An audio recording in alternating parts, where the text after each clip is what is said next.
আসসালামু আলাইকুম। আজকে চলেন বাসায় সরিষা ইলিশ কিভাবে রান্না করে আমার আম্মু সেটাই দেখাই।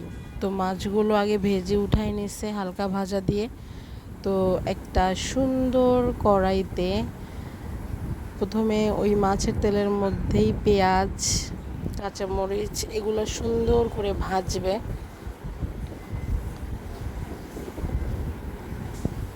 ওই বাসায় গেস্ট আসবে, তো এই কারণে রান্না করছিল, অনেক রকমের রান্না হচ্ছিল। তো আমি ভাবলাম যে সরিষা ইলিশটা একটু ভিডিও করি। তো আদা রসুন আমার আম্মু রান্না করতে আসলে সব কিছু বাটা মশলাই দেয়, বাটায় বাটা। এটা হচ্ছে সরিষা, সরিষা বেটে রেখে দিছিল।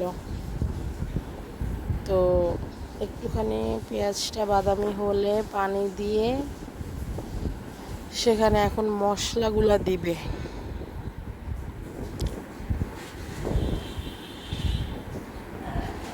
তো ফার্স্টে পেঁয়াজ বাটা দিল, আদা রসুন বাটা দিল, দিয়ে এগুলো সুন্দর করে ভুনা ভুনা করবে। আর লাল মরিচটাও বেটে নিছিল আম্মু।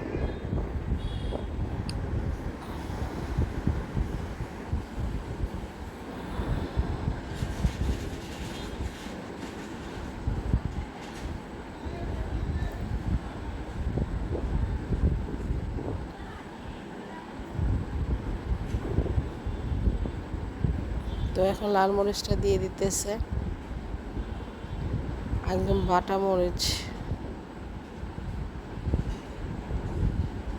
এটা আবার একদম সুন্দর করে একদম মানে এই মশলাটা একদম কষায় নেবে। মশলাটা যখন একটু কষে আসবে তখন একটু ধনিয়ার গুঁড়া দিয়ে দিবে। এটারও সুন্দর করে কষাবে। যখন মশলাটা থেকে তেল উপরের দিকে উঠবে তখন আমরা আবার সরিষাটা দিয়ে দিব।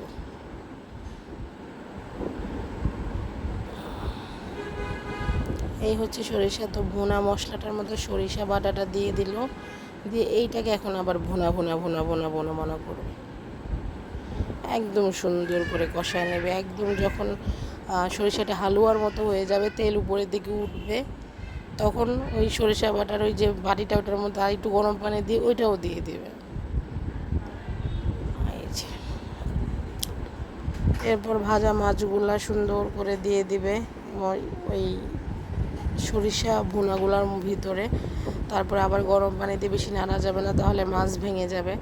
তো সুন্দর করে যতটুকুন পানি দেওয়া দরকার ততটুকুন পানি দিয়ে মাঝে মাঝে এভাবে একটু নাড়ায় নাড়ায় নেবেন।